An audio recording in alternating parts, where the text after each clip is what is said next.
सबसे पहले जाहिर है अल्लाह का हक होता है, तो अल्लाह के बाद मखलूक है ना, तो मखलूक के हुकूक में सबसे पहले वालिदैन है। तो कुरान में और भी बहुत सारी जगहों पर अल्लाह ने अपने हक के बाद फौरन वालिदैन के हक का तज़किरा किया है। सूरह लुक़मान में आप देख लें, सूरह अनकबूत में आप देख लें, तो गोया यानी इससे पता चलता है कि अल्लाह के हक के बाद सबसे बड़ा हक वालिदैन का है इस्लाम में। तो ये दोनों साथ साथ अल्लाह बयान करते हैं। तो अगर आप आखिरत के मुतलाशी है ना, तो आपको सबसे पहले अल्लाह का हक देना है और उसके बाद वालिदैन का। और आप देख लें गैर मुस्लिम सोसाइटी में सबसे कम हुकूक अल्लाह के हैं और सबसे कम हुकूक वालिदैन के हैं। बच्चों के हुकूक हैं, औरतों के हुकूक हैं, कुत्तों के हुकूक हैं, बिल्लियों के हुकूक हैं, केंगरू के हुकूक हैं, बच्चों के लिए बूढ़ों के भी हुकूक हैं, बच्चों के लिए वालिदैन के कोई हुकूक नहीं, यानी ऐसे कोई हुकूक नहीं जो बच्चों में जिम्मेदारी वालिदैन की डाली जाए। यहाँ तो कुरान औलाद को हुक्म दे रहा है ना, रियासत स्टेट को थोड़ी कह रहा है कि तुम वालिदैन को पालो, औलाद को हुक्म दे रहा है कि अपने वालिदैन के साथ अच्छा सलूक करना है। तो आखिरत का जो भी तलबगार होगा उसके लिए सबसे पहले अल्लाह की इबादत और उसमें किसी के साथ उसको शरीक नहीं करना। इबादत में नमाज, ज़कात, हज, ये सारी इबादत के जितने हकाम इस्लाम ने दिए ये सब के सब आ गए, और उसके बाद वालिदैन। और ये दो हुकूक ऐसे हैं कि कुरान ने इनके लिए कहीं क़ज़ा का लफ्ज इस्तेमाल किया, कहीं अमारा का लफ्ज इस्तेमाल किया और कहीं वसा का लफ्ज इस्तेमाल किया। देखिए 3 तरह से ऑर्डर दिया जाता है। एक अमारा कि अल्लाह हुक्म देता है तुम्हें, एक है क़ज़ा अल्लाह ने फैसला कर दिया है, एक है ववस्सैना हमने वसीयत कर दी है। तो अमारा तो आम ऑर्डर है, क़ज़ा उससे ऊंचे दर्जे की चीज है और वसीयत उससे भी ऊंचे दर्जे की चीज है। तो कुरान ने ये दोनों किस्म के अल्फाज माँ बाप के लिए और तौहीद के लिए इस्तेमाल किए।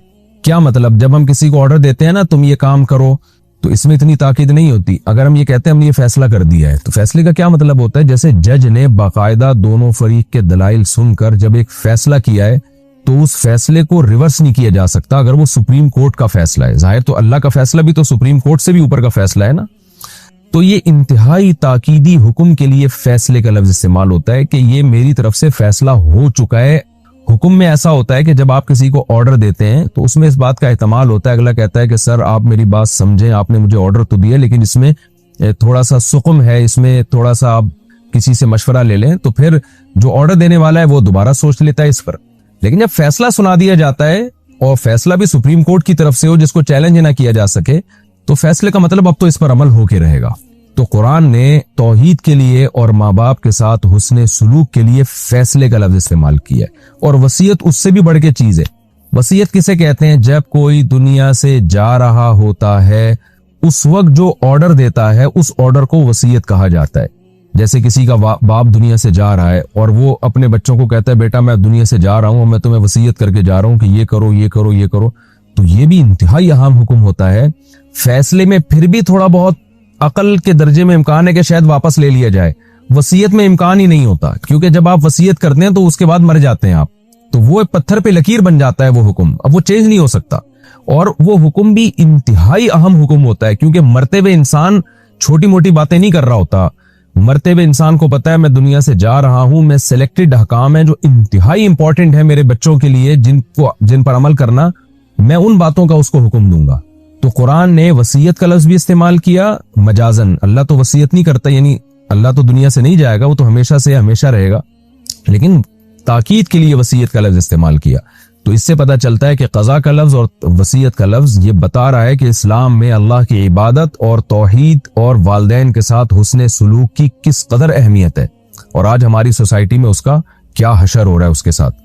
तो अल्लाह फरमाते हैं वक़ज़ा रब्बुका अल्ला ताबुदू इल्ला इय्याहु, तेरे रब ने फैसला कर दिया है कि तुम इबादत मत करो मगर सिर्फ उसी अल्लाह की।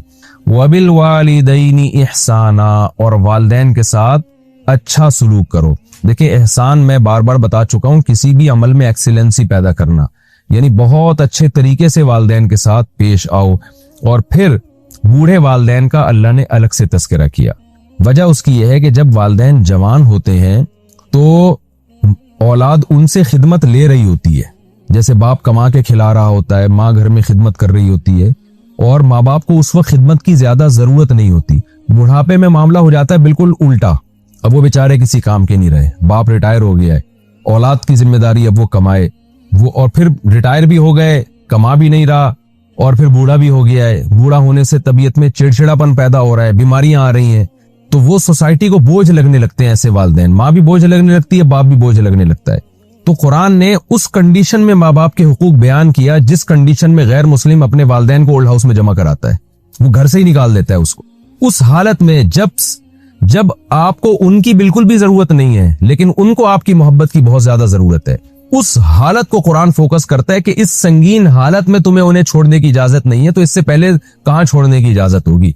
इस संगीन हालत में अल्लाह उनके हुकूक बयान करता है। तो ये मतलब नहीं है कि जवान वालिदैन के हुकूक नहीं है, मतलब ये कि वो हालत जिसमें तुम्हारे लिए हुकूक की अदायगी इंतहाई मुश्किल हो, उस हालत में कुरान तुम्हें हुकूक की अदायगी का पाबंद कर रहा है, तो उससे पहले तो बतरीक़े औला तुम पाबंद होगे इनके हुकूक अदा करने पर। तो वो हुकूक क्या है? इम्मा यबलुगन्ना, कि अगर इन दोनों में से कोई एक इंदा का तुम्हारे पास पहुंच जाए बुढ़ापे को, तुम्हारे पास में, अल्लाह ने इशारा कर दिया कि वालिदैन हमेशा तुम्हारे पास ही रहेंगे। देखिए कुरान ये भी तो कह सकता था ना कि इन दोनों में से कोई भी बुढ़ापे को पहुंच जाए, चाहे कहीं भी हो दुनिया में, लेकिन कुरान ने इंदा का के लफ्ज में इशारा कर दिया कि बुढ़ापे में वालिदैन रखने की चीजें हैं, उनका बुढ़ापा तुम्हारे पास होना चाहिए, ओल्ड हाउस में नहीं होना चाहिए उनका बुढ़ापा। तो इनमें से कोई भी तुम्हारे पास बुढ़ापे को पहुंच जाए, अहदुहुमा, इन दोनों में से कोई भी, औ किलाहुमा, या दोनों बूढ़े हो जाएं, फला तकुल लहुमा उफ़िन। तो उफ ये एक अलामत है, अरबी में उफ एक ऐसा जुमला होता था जो एक बेअदबी का जुमला समझा जाता था। किसी भी बात पर जब आपको एतराज होता है ना कि ये आपने क्या कह दिया, तो ऐसे मौके पे किसी भी जबान में जो लफ्ज इस्तेमाल होगा उसको उफ कहा जाएगा। तो ये एक अलामत है। मैं बार बार बताता हूं ना, कुरान जुजियात बयान करके कायदे बयान करता है। तो उफ, तभी हम फुकहा लिखते हैं कि किसी जबान में उफ का लफ्ज वो तौहीन के लिए ना हो बल्कि इज्जत के लिए हो, तो वहां उफ बोलना बिल्कुल जायज होगा। तो इसके में उफ का लफ्ज मुराद नहीं है, मुराद यह है कि कोई भी ऐसा वर्ड इस्तेमाल करना, ऐसा लफ्ज इस्तेमाल करना जिसमें आपको ये लगे कि आप उनको झिड़क रहे हैं, डांट रहे हैं, आप उनके बात पर ना नाक मुंह बना रहे हैं, तो ये ऐसा लफ्ज इस्तेमाल करना शरीयत में जायज नहीं होगा। फला तकुल लहुमा उफ़िन, तो उनके लिए उफ भी मत करो। उर्दू में ये उफ इसी तरह इस्तेमाल होता है जैसे अरबी में। वला तनहरहुमा, और इनको झिड़को मत। झिड़को किसे कहते हैं? आप किसी की बात पे जब ऐसे रद्द करते हैं मजबूती के साथ कि सामने वाला अपनी बेइज्जती महसूस करने लगे, इस अमल को अरबी में नहर कहा जाता है। जैसे कोई फकीर आपके घर आता है, आप चलो भाई जाओ यहाँ से, मेरे पास टाइम नहीं है, इस तरह से। एक तो होता है ना माजरत के साथ किसी को इज्जत के साथ रुखसत करना, एक होता है भाई चलो यहाँ से। जैसे हम सुबह शाम इसका मुशाहिदा कर रहे होते हैं, दफा हो यहाँ से, चलो यहाँ से। तो ला तनहरहुमा, अल्लाह कहते हैं उनको किसी बात पे तुमने झिड़कना नहीं है। वकुल लहुमा कौलन करीमा, इस लफ्ज में ला तनहरहुमा में और ला तकुल लहुमा उफ़िन में यह है कि तौहीन नहीं करनी। अब क्या मतलब तौहीन नहीं करनी? तो क्या न्यूट्रल रहना है उनके सामने? अल्लाह कहते हैं नहीं, न्यूट्रल भी नहीं रहना, बल्कि कुल लहुमा कौलन करीमा, इनके सामने इज्जत वाली बात करनी है, अदब वाली बात करनी है। एक यानी 3 दर्जात होते हैं। एक तो ये कि आप किसी की इंसल्ट कर रहे हैं, तौहीन कर रहे हैं। एक ये है कि आप ना इंसल्ट कर रहे हैं ना उसको अदब दे रहे हैं। जैसे न्यूट्रल लोग दुनिया में फिर रहे होते हैं, हम ना उनकी तौहीन कर रहे होते हैं और ना उनको रिस्पेक्ट दे रहे होते हैं। और तीसरा दर्जा यह है कि आप अगले को रिस्पेक्ट दें। तो इसलिए कुरान कह रहा है वकुल लहुमा कौलन करीमा, बात करनी है करीम, इज्जत वाली बात, अदब वाली बात। तो इसका आम तर्जुमा ये भी किया गया कि अदब से उनसे बात करनी है। वख्फिद लहुमा जनाहल-ज़ुल्लि मिनर रहमा, ये तो अल्लाह ने जबान से कैसे पेश आना है उसका तरीका बताया। जबान के क्या अहकाम है, वालिदैन के सामने किस लैंग्वेज में, किस जबान में आपने, किस टून में आपने बात करनी है। अब अल्लाह कहते हैं कि तुम्हारा जाहिरी एटीट्यूड कैसा होना चाहिए वालिदैन के सामने। वख्फिद लहुमा जनाहल-ज़ुल्लि, जो जिल्लत के बाजू हैं, आजजी के बाजू हैं, वो तुमने इनके सामने झुकाने हैं, मिनर रहमा, शफकत से। यानी जब तुम इनके सामने खड़े होगे, इनसे पेश आओगे, तो ऐसे पेश आओगे कि तुम्हारी बॉडी को और तुम्हारे जिस्म को देख के लग रहा हो कि इसमें आजजी भी झलक रही है और वालिदैन के साथ शफकत और रहमत भी झलक रही, तुम्हें उन पे प्यार भी आ रहा है। बाज दफा आजजी होती है, जैसे बॉस के सामने इंसान खड़ा होता है बड़ी आजजी के साथ, लेकिन प्यार नहीं होता, मोहब्बत नहीं होती उसमें। बाज दफा मोहब्बत होती है लेकिन आजजी, जैसे बीवी से इंसान बात कर रहा हो मोहब्बत झलक रही होगी, या अपने बच्चों से बात कर रहा हो मोहब्बत झलक रही होगी, लेकिन आजजी नहीं होगी। तो वालिदैन के साथ जब बात होगी तो मिनल जनाह-ज़ुल भी हो, यानी आजजी भी हो, और रहमत भी हो, यानी शफकत और आजजी और मोहब्बत दोनों का मजमुआ तुम्हारी जिस्म से झलक रहा हो। वक़ुर रब्बिरहमहुमा, ये तो वो अदब है जो तुमने अपने कौल से और अपने जिस्म से करना है। और फिर साथ में अल्लाह से दुआ भी मांगनी है, क्योंकि इतना कुछ करके भी तुम उनका हक अदा नहीं कर सकते। जो उन्होंने तुम पर बचपन में एहसानात किए हैं, उन एहसानात का तुम दुनिया में बदला नहीं दे सकते। यानी एक वहम होता है ना कि शायद अगर हम ये वालिदैन के साथ हमारा ये एटीट्यूड हो तो शायद हमने दुनिया में उनका बदला चुका दिया। अल्लाह कहते हैं नहीं, ये बदला अल्लाह ही दे सकता है, तुम नहीं दे सकते। जो उन्होंने बचपन में तुम पर एहसानात किए, इसलिए तुमने अल्लाह से दुआ मांगनी है।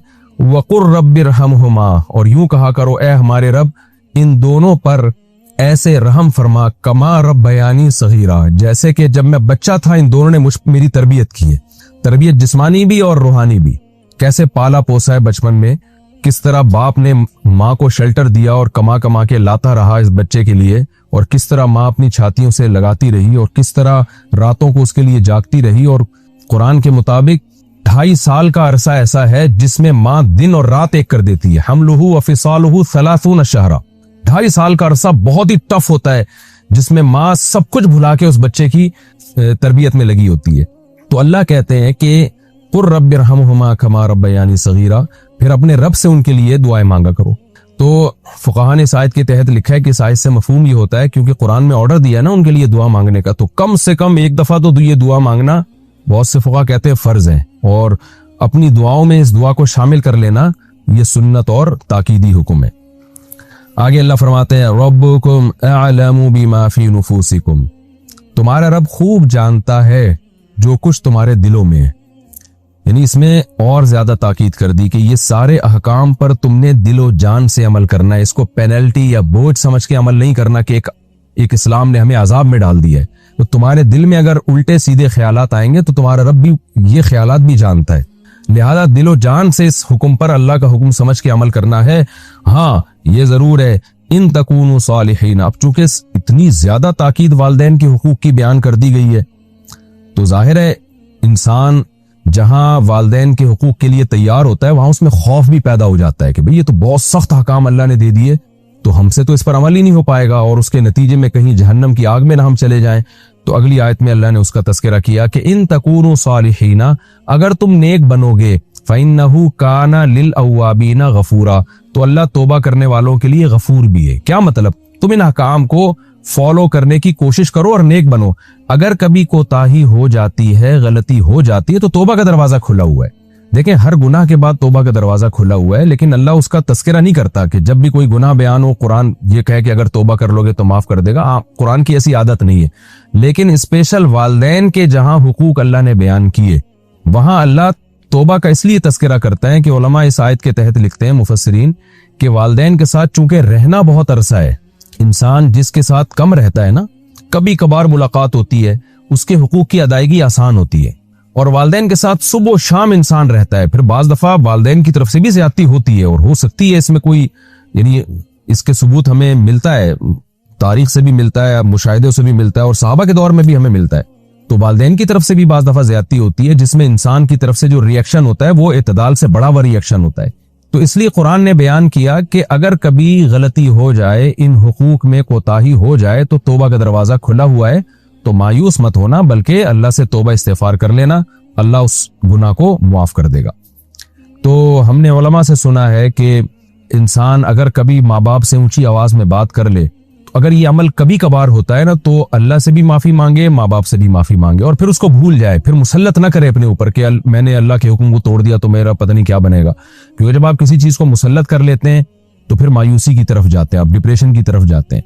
तो कुरान ने ये डिप्रेशन ही खत्म करने के लिए बताया हमें कि अगर तौबा करोगे तो अल्लाह माफ कर देगा। तो अगर कभी कभार ऐसा हो जाता है ना, कभी कभार, तो माँ बाप से भी माफी मांगे और अल्लाह से भी। और अगर ये आदत पड़ चुकी है, बार बार ऐसा हो रहा है या माँ बाप की तरफ से ज्यादती इतनी हो रही है कि बार बार आपकी आवाज ऊंची हो रही है, तो फिर उलमा कहते हैं कि कोशिश तो कंट्रोल करने पर करे, लेकिन फिर सिर्फ अल्लाह से तौबा कर लेना काफी है। क्योंकि बार बार जब आप इंसान से माफी मांगते हैं ना, तो इंसान भी तंग होता है इस अमल से, बल्कि वो मजाक उड़ाना शुरू कर देता है कि तेरा तो काम ही यही है। तो फिर सिर्फ अल्लाह से तौबा की जाए और फिर लेकिन साथ साथ अपने अमल की इस्लाह की भी कोशिश की जाए कि मैं किस तरह से अपनी जबान पे कंट्रोल करूं। और उसके उलमा ने मुख्तलिफ नुस्खे बयान किए कि जब भी आप बदकलामी करें, बदतहजीबी करें, तो आपको चाहिए कि कुछ रकम सदका कर दें या चंद 2 रकत नमाज अपने ऊपर लाजिम करें, यानी कोई सजा दें ताकि आहिस्ता आहिस्ता ये बुराई छूटे। और एक बात जो सोसाइटी के हालात को देखकर बयान की जाती है वो मैं यही बयान कर देता हूं, मैं भूल न जाऊं कि बाज़ दफ़ा माँ बाप की तरफ से वाकई ज्यादती इतनी होती है औलाद पर कि वो बहुत ज्यादा उसको टॉर्चर कर रहे होते हैं। ये चंद केसेस ही हैं हमारी सोसाइटी में। ज्यादातर औलाद वालदैन की नाफरमान होती है, खूब समझ लें। ज्यादातर हमारी सोसाइटी में वालदैन पर जुल्म होता है, क्योंकि जब इस्लाम हमारे घरों से निकल रहा है और लिबरलिज्म आ रहा है, एजुकेशन के नाम पे जो बदतहजीबी आ रही है यूनिवर्सिटी और कॉलेजेस में, उसके नतीजे में लोगों ने बाप को बाप समझना, माँ को माँ समझना छोड़ दिया है। तो हमारी यंग जनरेशन आजकल, उसकी नजर में वालदैन की कोई हैसियत नहीं होती। बस उसी बाप की इज्जत होती है जो औलाद को अपने से भी, जो औलाद को बाप बना के जिसने रखा हुआ हो। यानी आज अगर किसी घर में बाप की इज्जत हो रही है ना, तो वो बाप होगा जिसने औलाद को बाप बनाया हुआ हो। तो उस अब्बा को तो लोग मानते हैं। जो बाप घर में बाप बन के रहेगा उसकी वैल्यू नहीं है। जो माँ घर में माँ बन के रहेगी उसकी वैल्यू नहीं होती, इल्ला माशाअल्लाह। तो लेकिन कहीं इसके बरक्स भी होता है, कहीं वाकई वालदैन की तरफ से भी ज्यादती होती है। तो ऐसे मौके पे हत्तल इम्कान बर्दाश्त किया जाए। लेकिन अगर बर्दाश्त से मामला बाहर हो गया तो फिर उलमा कहते हैं कि फिर वालदैन से अलग रहा जाए ऐसी सूरत में, क्योंकि बार बार उनकी हक तलफी होगी, जबान दराजी होगी, फिर आपकी जिंदगी की बरकतें खत्म होंगी। तो ऐसी सूरत में फिर बेहतर यही है कि थोड़ा सा उनसे रिजर्व हो जाए इंसान, क्योंकि फिर बार क्योंकि नाकाबिले बर्दाश्त तो जाहिर है इंसान कभी भी अपने ऊपर बोझ नहीं डाल सकता। तो ऐसे हमारे सामने बहुत केसेस आए हैं कि माँ ने इतनी ज्यादती की या बाप ने इतनी ज्यादती की, औलाद को बिल्कुल नफसियाती मरीज बना दिया। तो और फिर औलाद माँ बाप के सामने जबान चलाने लगी, वो भी गलत है। तो नतीजा क्या निकला, घरों में बहुत फसाद होता है। तो जब कोई खतरनाक हद तक खुदा न खास्ता नौबत पहुंच रही हो, तो फिर वालदैन से बुलूगत के बाद अलहदगी इख्तियार करने में कोई हरज नहीं है। फिर आप अलग रहें और फिर उनसे थोड़ा सा रिजर्व रहें, माली लिहाज से उनके हुकूक सारे अदा करते रहें और कभी कभार उनसे मिलते रहें, उनकी खैरियत पूछते रहें। लेकिन फिर इतना करीबी ताल्लुक ना रखें जिससे डिप्रेशन में जाना शुरू हो या उनकी हक तलफी पहले से भी ज्यादा शुरू हो जाए। तो ये फिर ज्यादा खतरनाक, लेकिन ऐसे बहुत ही कम केसेस होते हैं। सल्लल्लाहु अलैहि वसल्लम ने इरशाद फरमाया, मुसलमान जो तौहीद पर जिसकी मौत वाक़े हो, अल्लाह ने जहन्नम की आग उस पर हराम कर दी है। अब इस हदीस को अगर आप देखोगे तो इससे तो साफ पता चलता है कि सिर्फ तौहीद पर मौत होना काफी है, आमाल की जरूरत बोलो भाई नहीं है। लेकिन जब उलमा से पूछेंगे तो उलमा बताएंगे नहीं भाई, इससे मिलती जुलती दूसरी हदीसें भी हैं जिससे पता चलता है कि जो नमाज नहीं पढ़ता उसको ये अजाब होगा, जो रोजा नहीं रखता उसको ये अजाब होगा। आपको पता है हजरत अबू हुरैरा रजी अल्लाह तआला अन्हु एक मरतबा वो जा रहे थे तो उन्होंने हजरत उमर रजी अल्लाह तआला अन्हु उनको मिले। वो हदीस सुनाते जा रहे थे सबको, मन क़ाल ला इलाहा इल्लल्लाहु दखलल जन्ना, जिसने कहा कि अल्लाह के सिवा कोई इबादत के लायक नहीं वो जन्नत में दाखिल होगा। वो हदीस सुना रहे हैं सब। हजरत उमर मिले उनको, हजरत उमर को भी उन्होंने हदीस, और नबी सल्लल्लाहु अलैहि वसल्लम का जूता नालैन वो बतौरे नाल मुबारक बतौरे दलील के भी कि मैंने नबी सल्लल्लाहु अलैहि वसल्लम से ये हदीस सुनी है। हजरत उमर मिले ना, हजरत उमर रजी अल्लाह तआला अन्हु को भी उन्होंने हदीस सुनाई। तो हजरत उमर ने ऐसे धक्का दिया, फरमाते हैं फखररतु अला इस्ती, मैं कूलों के बर जमीन पे गिरा। हजरत उमर ऐसे गजबनाक हुए और उनको यह हदीस सुनाने से मना कर दिए। क्यों मना किया? कि लोग इस पर एतमाद कर लेंगे, लोग कहेंगे भाई हमने तो सबने ला इलाहा इल्लल्लाह पढ़ा हुआ है, हम तो सीधा कहाँ जाएंगे? जन्नत में। इसका मफहूम नहीं समझेंगे कि ये तो कलमे की एक फजीलत बयान की जा रही है। मैं सुबह फजर के बाद रोजाना एक हदीस की तालीम करता हूँ। आज मैंने 2 हदीसें छोड़ दी हैं। रियाजुस सालिहीन की मैं तालीम करता हूँ ना फजर की नमाज के बाद अपनी मस्जिद में, रियाजुस सालिहीन से। आज मैंने जानकर 2 हदीसें छोड़ी हैं।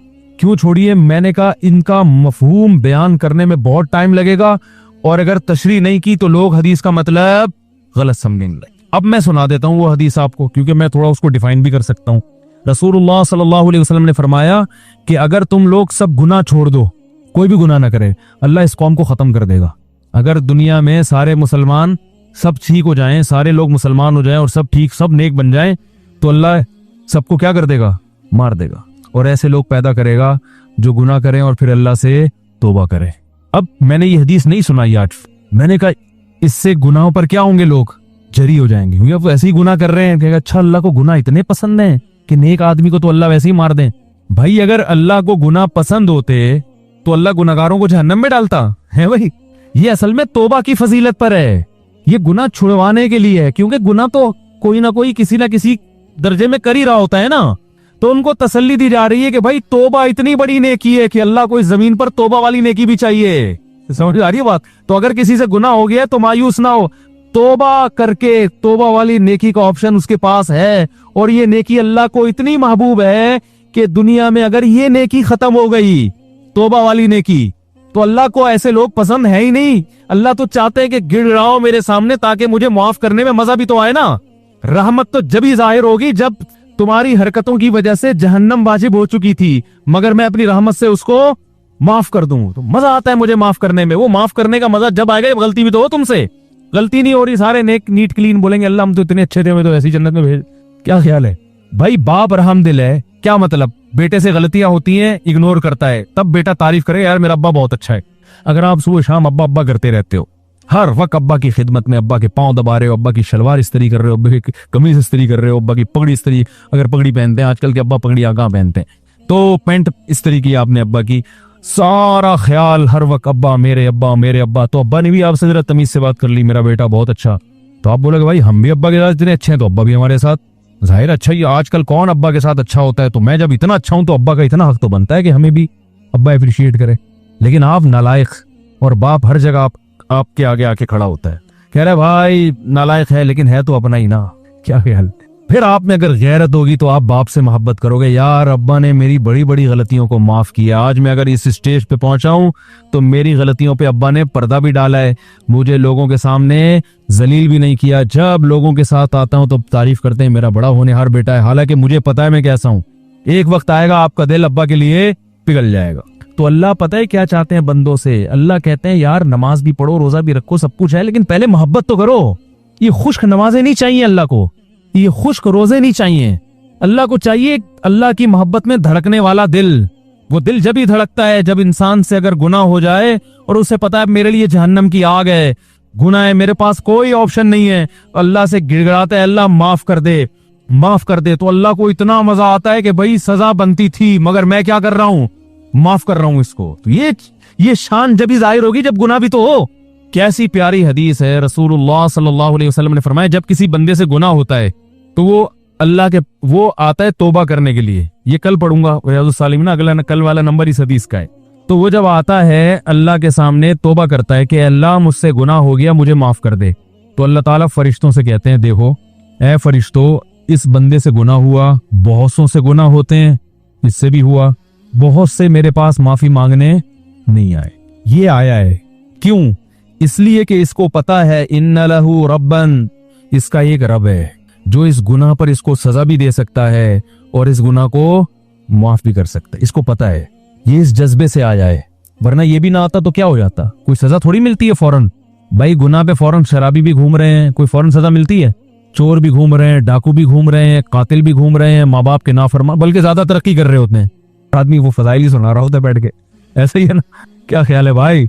जान बनती है ना ज्यादा खाने पीने से, तो बहुत सी दफा तो हलाल से ही बन जाती है, लेकिन अक्सर औकात भाई आप देख लो जिन्होंने माशाल्लाह अल्लाह बचाए हराम का पैसा जिन्होंने खाया उनकी सेहत ही अलग अलग चेहरे से पता चल रहा होता है उनके। तो कितने लोग हैं, अल्लाह ताला फरिश्तों से कितने लोग हैं गुनाह होते हैं, या तो फौरन सजा मिल रही होती है ना, फिर तो सारे आ जाते हैं, सबको पता है अब सजा मिलने वाली है, सब गिरफ्तारियां दे रहे होते अल्लाह के पास आके, अल्लाह मार दे, अल्लाह सजा दे दे। लेकिन अल्लाह को देखा हम में से किसी ने नहीं है और गुनाह पे दुनिया में कोई सजा भी नहीं मिल रही होती, ठीक है ना? तो अल्लाह फरमाते हैं इसको पता है कि सजा मेरा रब मुझे देगा, वो कुदरत रखता है। और उससे बड़ी बात यह कि माफ भी वही कर सकता है। जुर्म उसका किया तो माफी भी किसके हाथ में है? उसके हाथ। ला मलजा वला मनजा मिनका इल्ला इलैक, हदीस में दुआ सिखाइए ए अल्लाह तुझसे भागने की जगह भी तेरे पास ही है। यानी देखो किसी डाकू से बच के भागो तो थाने में चले जाओ, इलाके के नाजिम के पास चले जाओ, लेकिन अगर डाकू बहुत ताकतवर है तो आपको पता है मैं कहीं भी बच के नहीं भाग सकता, अब तो मेरे लिए मौत है। तो अल्लाह ताला तो अपने बंदों पर मेहरबान है, लेकिन अल्लाह ताला सजा भी देता है। उसने बताया कि मैंने कौम आद कौम समूद को तबाह कर दिया, फिरौन को दरिया में गर्क कर दिया और जहन्नम की आग बनाई उसने। लेकिन अल्लाह ताला जब दुश्मनी पे आए तो वो ऐसा है कि उससे आप भाग नहीं सकते, तो अब उसी के पास आके आपको उसी के पांव में गिरना पड़ेगा। एक वाकया हमने बाज बुजुर्गों से सुना है, उसकी सनद की मुझे तहकीक नहीं है। लोग कहते हैं सनद की तहकीक नहीं तो सुना क्यों रहे हो? यही बताने के लिए सुना रहे हैं कि जब सनद की तहकीक नहीं है तो ये वाकया इतनी अहमियत का हामिल नहीं है कि इसकी तहकीक की जाए। हम अपना टाइम इन फजूल चीजों में जाया नहीं करते, या कोई फिकी मसला हो ना फिर तो ठीक है। ये कह सकते हैं कि जब सनद की तहकीक नहीं है तो ये तो झूठा किस्सा हो गया। झूठा इसलिए नहीं कि बता रहा हूं कि तहकीक नहीं है तो झूठा भी हो सकता है, समझ में आ रही हो बात? तो सब सवाल पैदा होता है जब ये मुस्तनद नहीं है तो सुना क्यों रहे हो? इबरत के लिए, क्योंकि बाज फर्जी वाकयात भी होते हैं लेकिन उनका मजमून दुरुस्त होता है, उससे जो मैसेज जा रहा होता है वो मैसेज क्या होता है, सही जा रहा होता है, इसलिए सुनाया जा रहा है।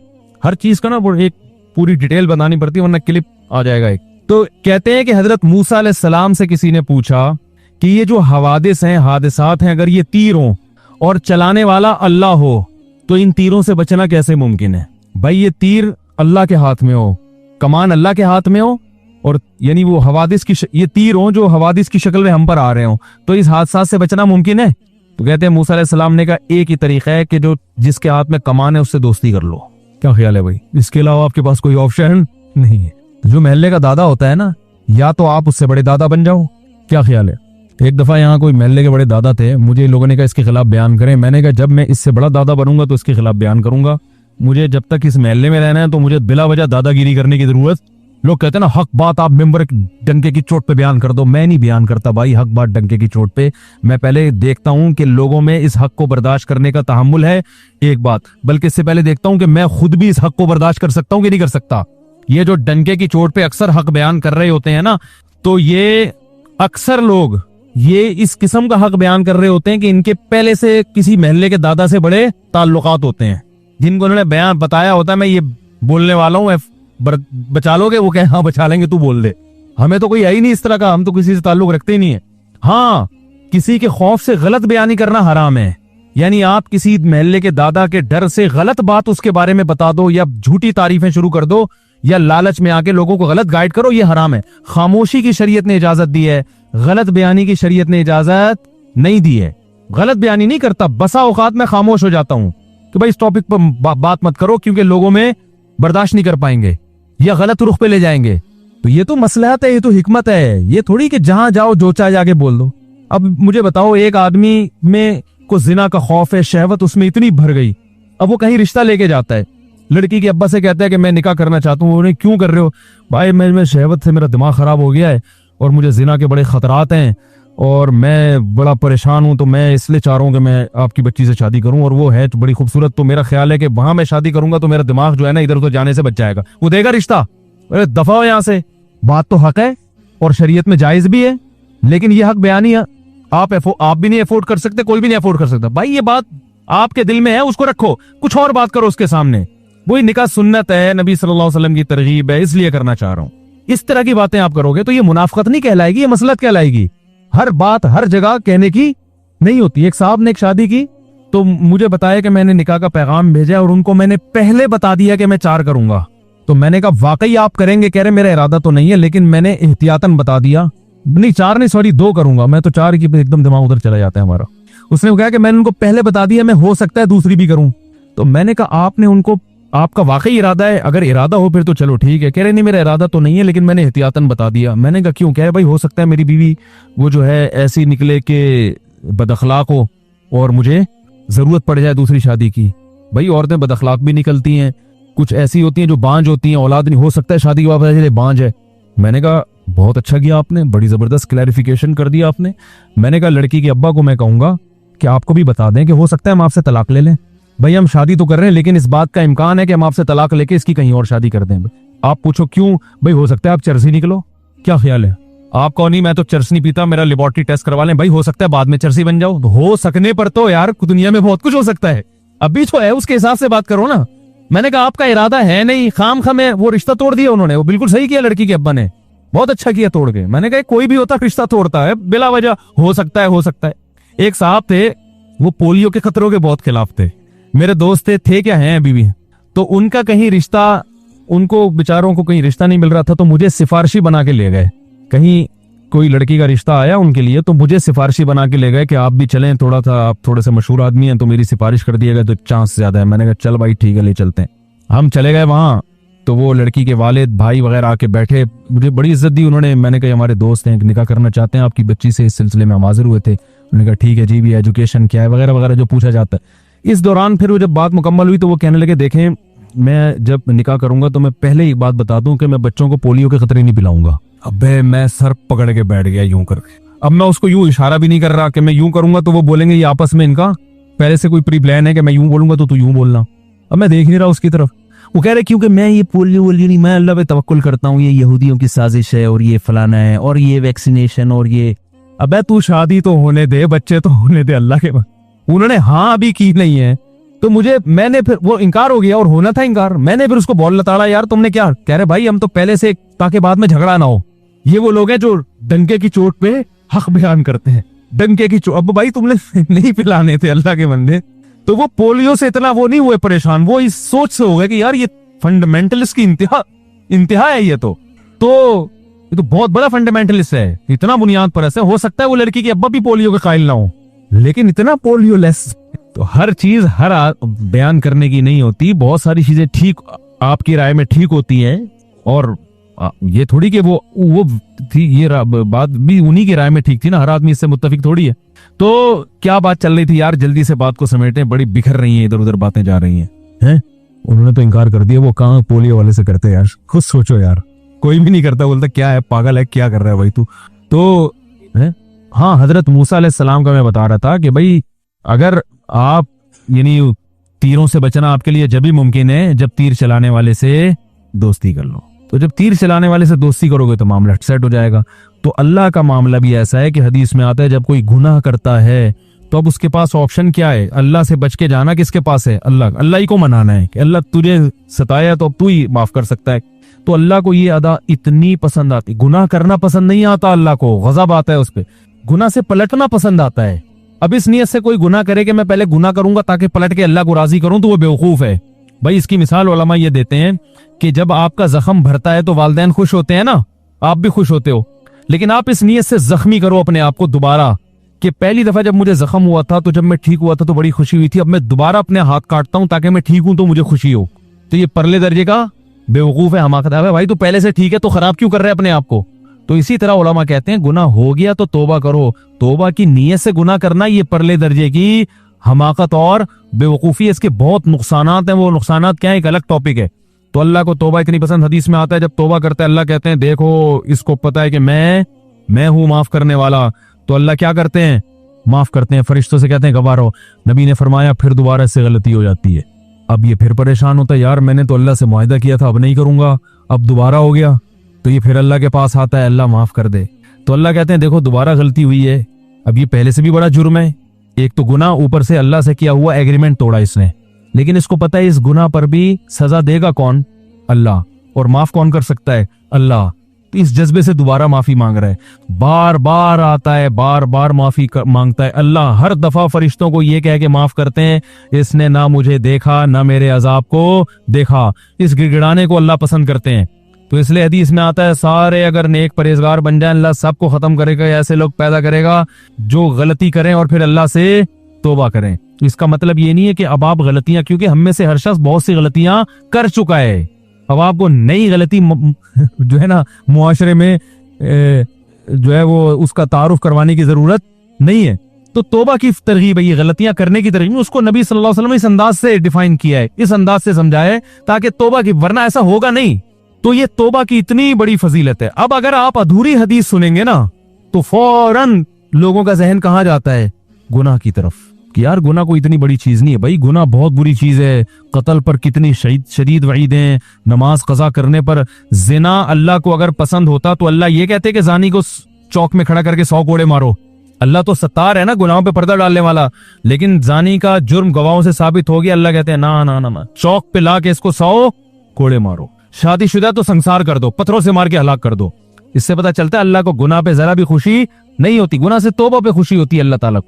तो मैं ये अर्ज कर रहा था कि चाहे हदीस हो, चाहे मेडिकल साइंस की कोई खबर हो, चाहे सियासत की कोई खबर हो, या मुल्क में कोई ऐसी खबर हो कि ये होने वाला है, तो वो खबर हमेशा मुताल्लिका उमूर के जो माहिरीन हैं उन तक लौटाई जाएगी, उनसे रिसर्च की जाएगी। आप बताएं डॉक्टर साहब, ये जो गुर्दों के बारे में खबर आई है कि इंसान के 3 गुर्दे होते हैं और व्हाट्सएप पे बड़ी घूम रही है, आप इससे मुत्तफिक हैं या नहीं है? ठीक है ना ठीक है। और फला जो खबर आई है कि कोई हिकमत से मुताल्लिक हो तो किसी बड़े हकीम से पूछा जाए, या सियासत से मुताल्लिक हो तो जो सियासी उमूर के माहिरीन हैं उनसे पूछा जाए। तो जिस किसी शख्सियत से मुताल्लिक खबर हो तो उस शख्सियत से पूछा जाए, उस शख्स से पूछा जाए कि आप खुद इस बारे में क्या कहते हैं, आपने ऐसा कहा है। किसी इदारे का फतवा हो तो उस इदारे से पूछा जाए कि आपने वाकई ऐसा फतवा दिया भी है या नहीं दिया। तो जब पता चलता है तो ये भी एक ऐसी चीज है, बात को मैं समेट के खत्म करता हूं बस, कि बगैर तस्दीक के आगे खबरें फैलाना ये भी एक ऐसी चीज है जिससे मुआशरे में मोहब्बत फैलती है ना, इससे नफरत की आग लगती है, एक दूसरे के खिलाफ बदगुमानियां, लड़ाइयां, झगड़े और एक तूफान बदतमीजी, ये सब चीजें इस्लाम ने क्या की हैं, हराम की। और फिर एक आयत और सूरह हुजरात की पढ़ दूं, अल्लाह ने फरमाया ना कि बगैर, सूरह हुजरात का पहला हुक्म क्या था, अदब एहतराम, दूसरा हुक्म क्या था, बगैर तस्दीक की खबरें ना फैलाया करो, तीसरा हुक्म, मुसलमानों की दो जमातें आपस में लड़ पड़े तो तीसरी भी जमात लड़े, सुलह कराओ। तो अगर ये मुसलमानों की दो जमातें मैदान जंग में लड़े तो भी सुलह है, यूट्यूब पे लड़ पड़े तो भी क्या है, फेसबुक पे लड़ पड़े तो भी बोलो ना भाई सुलह कराओ यार, बोलो भाई नहीं वो ऐसा नहीं था, वो उनका मतलब ये नहीं था, इनको बोलो नहीं भाई वो ऐसा नहीं था, उनका मतलब। हदीस में तो यहां तक आता है, लैसल कज़्ज़ाबुल्लज़ी यकज़िबु लियुस्लिहा बैनन्नास, वो झूठा नहीं है जो लोगों में सुलह कराने के लिए झूठ बोले, अल्लाह के उसको झूठा शुमार। और हम सच तो बोल नहीं सकते, तुड़वाने के लिए झूठ बोलते हैं। तो लोगों में उलमा भी दाखिल हैं, आवाम भी दाखिल हैं, मियाँ बीवी भी दाखिल हैं, औलाद भी दाखिल है, वालिदैन का औलाद से रिश्ता, रिश्तेदार आपस में भी दाखिल हैं। तो इसमें तो हमें झूठ, अगरचे बहुत से उलमा की राय सरी झूठ मुराद नहीं, इससे गोल मोल कलाम, वो कुछ और मतलब समझे, आप कुछ और। तो इसकी जब हमें इजाजत, क्या तरगीब दे दी गई है, तो झूठ बोल के लड़वाने की, बगैर तहकीक की खबरें फैला के लड़वाने की कहां से हमें इजाजत होगी। तो इसलिए अल्लाह ने फरमाया, इन्नमल मुमिनूना इख्वतुन फास्लिहू बैना अखवैकुम, मोमिनीन आपस में भाई हैं, इनके दरमियान आपस में सुलह कराओ। और आगे फिर अल्लाह ने बहुत सारे अहकाम दिए, तजस्सुस मत करो, टोह में मत लगो किसी की, कोई निजी जिंदगी में क्या कर रहा है इसमें मत घुसो, कहाँ जाता है वो, ऑफिस से आने के बाद लेट घर क्यों आता है, किधर जा रहा है, मैं जरा देखूं ये बंदा जाता कहाँ है, वो तुम्हें क्या करना है यार, कहाँ जाता है भाई। एक आदमी ने किसी से पूछा तेरी बीवी बदसूरत है खूबसूरत है, उसको गुस्सा आया कि तू क्यों पूछ रहा है, कह रहे जनरल नॉलेज के लिए। तो जनरल नॉलेज के लिए के उन्वान से घरों में घुस रहे हैं लोग, निजी जिंदगी में। नबी सल्लल्लाहु अलैहि वसल्लम ने फरमाया, अगर कोई शख्स तुम्हारे घर में झांके, अभी घुसा नहीं है, झांके परमिशन के बगैर, फरमाया उसकी आंख पे पत्थर मारो, उसकी आंख फोड़ दो।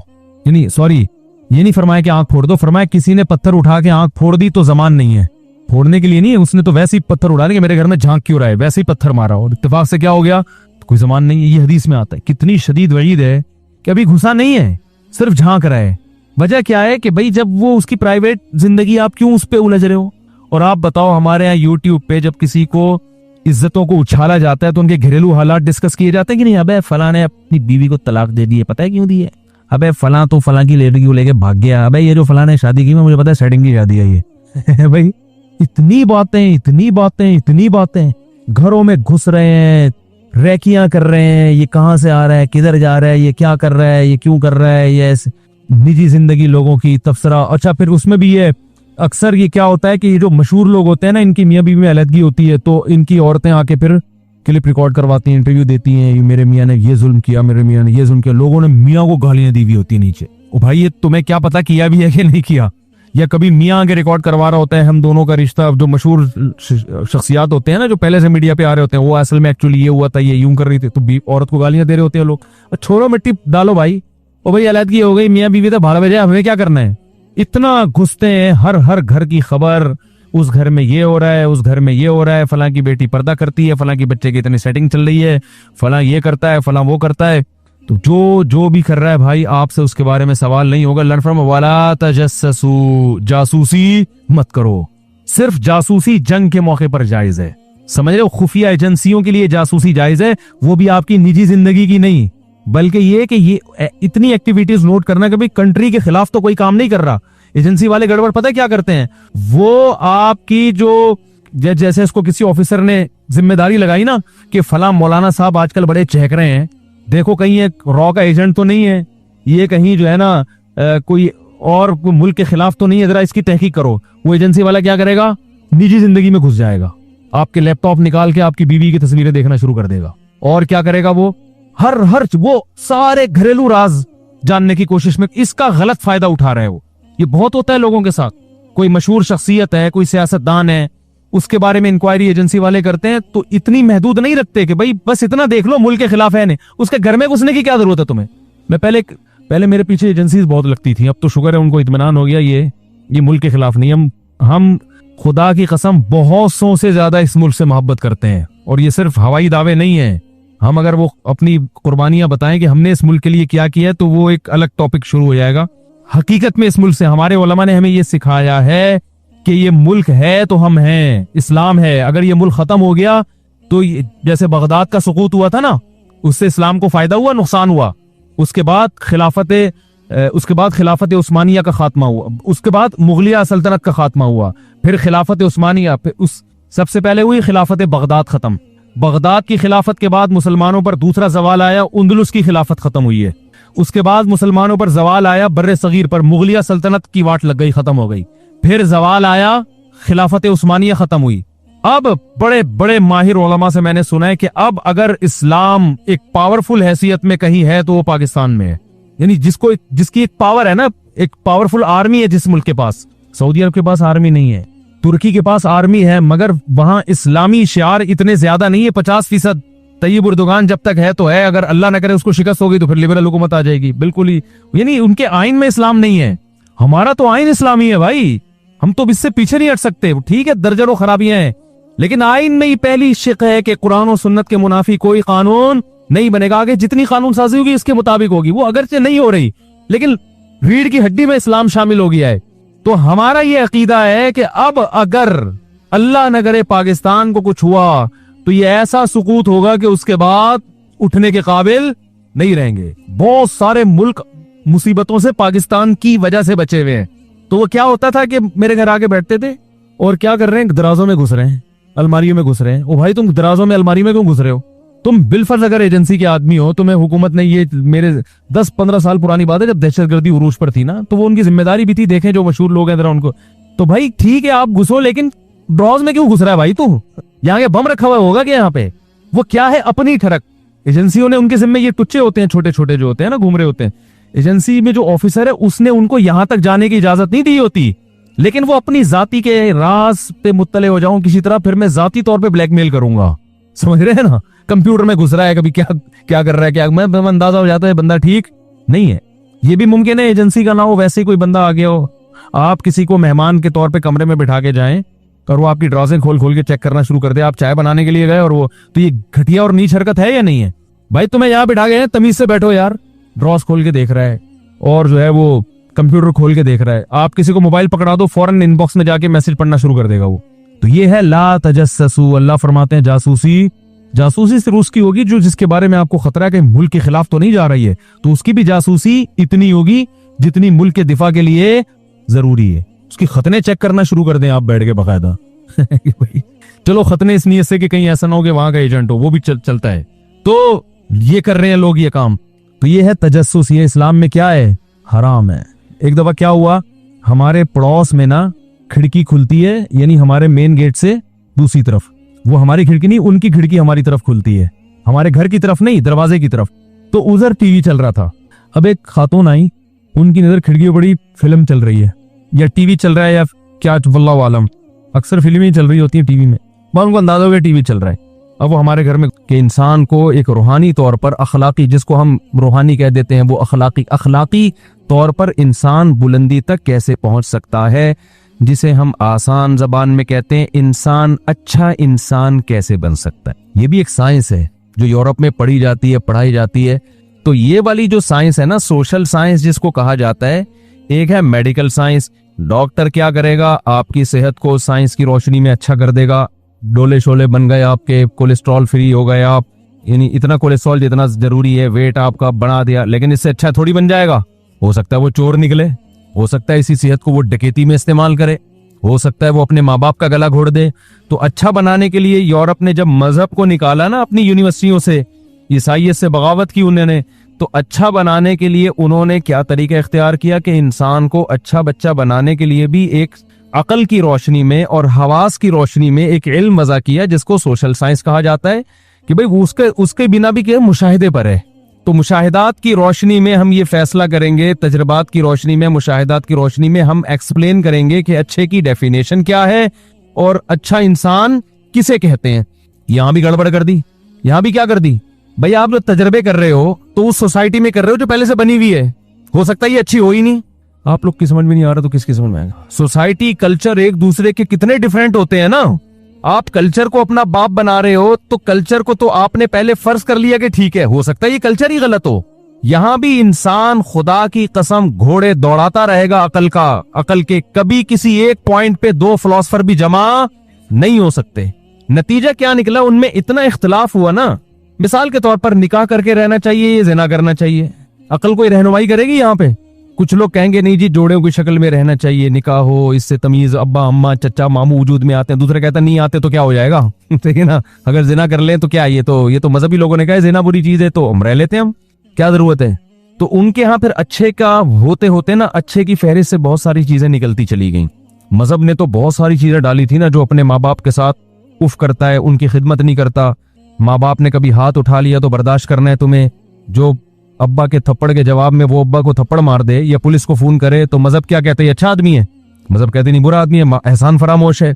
लेकिन जब अकल परस्तों ने खुद से गौर करना शुरू किया ना, खुद से सोसाइटी के लिए उसूल वजह करने शुरू किए, तो वो चूंकि अपनी सोसाइटी को देखकर, वो सोसाइटी जो खुदा का इनकार करती है, तो वहां तो शराब भी है, जिना भी है, लड़कों से बदफेली भी है, नशे भी हैं, क्या क्या। तो उन्होंने अच्छे को एक्सप्लेन करते हुए ना बहुत सारी चीजें निकालना शुरू की। नहीं, इसका अच्छे होने से कोई ताल्लुक नहीं है। अगर आप बूढ़े माँ बाप को ओल्ड हाउस में जमा करा देते हैं तो भी आप बुरे आदमी नहीं है। अगर बच्चा पुलिस को फोन करके अपने अब्बा को या अम्मा को जेल में भिजवा देता है तो ये भी कोई बुरी बात नहीं है। अगर आप शादी नहीं करते, वैसे ही किसी से नाइट क्लब में जाके रिलेशन कर लेते हैं, कोई बुरी बात नहीं है। अगर आप विरासत बच्चों को नहीं देते, किसी और को दे देते हैं, औलाद को महरूम कर देते हैं, कोई बुरी बात, क्योंकि अकल तो फैसला ही नहीं कर पा रही है ना यहाँ पे। यहाँ तक के महरम रिश्तों से अपनी जो फिजिकल रिलेशन है, अब ये बहसें भी शुरू हो गई कि अगर कोई माज अल्लाह नकल कुफर बहन से निकाह कर लेता है तो ये क्या है। तो ऐसे लोग भी अब पैदा उन मुल्कों में होना शुरू हो गए हैं कि इसमें खराबी क्या है। रूस में जब इनकलाब आया है ना इल्हाद का, तो वहां ये बड़ी बहसें हुई हैं कि भाई सगी बहन, मुझे तो बोलते हुए बुरा लग रहा है लेकिन अब एक चीज को एक्सप्लेन करना है कि सगी बहन से भी निकाह हो सकता है, कोई अर्ज नहीं है इसमें, ये तो इंसानों की बनाई हुई रिवायात हैं। तो ऐसा होते होते अच्छे की डेफिनेशन में फिर पता है क्या रह गया उनके यहाँ, रियासत के साथ मुखलिस हो, बस स्टेट के साथ क्या हो, टैक्स टाइम पे अदा करता हो, झूठ ना बोलता हो, जिसको हम कहते हैं फर्ज शनासी। क्या कहते हैं हम? जो जिम्मेदारियां स्टेट ने उसके ऊपर डाली हैं वो जिम्मेदारियां पूरी करता हो, टैक्स दे देता हो। जब ट्रैफिक के कवानीन गवर्नमेंट ने बनाए तो उन कवानीन की पाबंदी करता हो।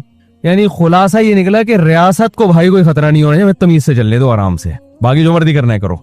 तो अब बताओ ये अकल सही गाइड कर रही है, बेड़ा गर्क कर रही है? बोलो ना, बेड़ा गर्क कर दिया कि अच्छों में इतने सारे अमाल जो अच्छे थे उनको निकाल निकाल के आखिर में क्या बचा, पर स्टेट के साथ आप क्या हो। तभी यूरोप में जो सच बोला जाता है, झूठ के कवानीन की पाबंदी है, एक दूसरे की इज्जत है, उसकी वजह यही है कि उनके यहाँ अखलाकी मैयार 4-5 चीजें बची हैं। तो पूरी जिंदगी वो 4-6 चीजों पे ही जोर लगाते हैं। तो इसमें भी तरक्की नहीं करेंगे तो फिर किसमें तरक्की करेंगे?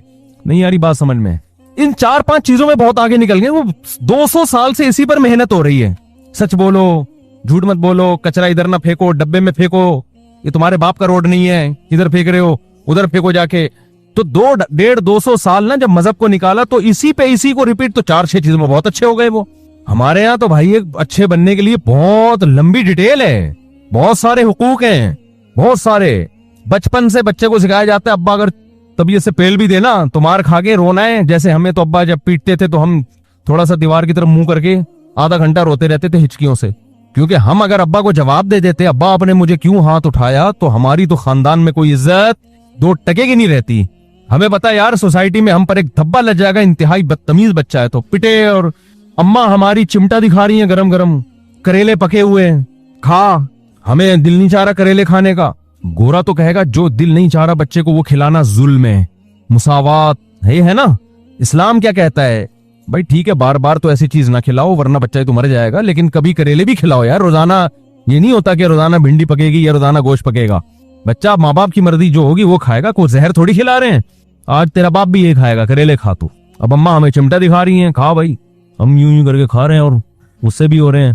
शिकायत किसी से करेंगे तो दोबारा पिटेंगे। अब जाके हम शिकायत करें अब्बा से कि अब्बा एक थप्पड़ और लगाया, भाई तेरी तू अपनी माँ की नहीं मान रहा। ज्यादा से ज्यादा अब्बा सिफारिश कर देंगे, भाई वो पका लो जो बच्चा चाह रहा है पका लो। तो बच्चे को तो तरबियत करनी पड़ती है ना। आप उसको शुरू से मुर्गों की आदत डाल दो, वो तो दाल कभी खा ही नहीं सकेगा। तो ये तो माँ बाप फैसला करेंगे कि क्या खिलाना है इसको। हाँ, जब जुल्म कर रहे हो, बार बार करेले खिला रहे हो बच्चे की ख्याली, वो तो एक अलग बात है। वो तो फिर माँ बाप बुरे हैं, फिर सोसाइटी उनको बुरा भी कहती है। ऐसा नहीं है कि तुम अपने बच्चों पे क्यों जुल्म कर रहे हो। तो कितनी लंबी फहरिस्त है ना हमारे यहाँ। फिर सुबह उठ के नमाज पढ़नी है, नमाज नहीं पढ़ेंगे। मुझे याद है हम जब छोटे थे 9-10 साल के, हमारे अब्बा उठाते थे फजर में हमें। उस वक्त तो हमें अकल नहीं थी। वो सर्दियों में आदमी उठ रहा है, सर्दी की नींद कितनी जबरदस्त होती है। उठ के जा रहे हैं नमाज पढ़ने, आधे रास्ते से टन मारा, देखा अब्बा पहुंच गए, आधे रास्ते से टन मारा। एक दफा मैं आधे रास्ते से टन मार के ना घर आया और घर में नमाज पढ़ ली मैंने। तो मेरे बड़े भाई ने देख लिया, उन्होंने बोला उधर आओ। जी कह रहे भाई ये मस्जिद में जो जमात होती है ये किसके लिए होती है? मैंने कहा हम मुसलमानों के लिए होती है, जो भी मुसलमान लोग पाए जाते हैं। तो उन्होंने कहा यार अभी से तुम ये सुस्ती कर रहे हो, इधर ही नमाज पढ़ के तुमने ऐसे डांट लगाई है क्यों? उनको लगा कि ये इसका अमल क्या है, अच्छा है कि बुरा है? बुरा है।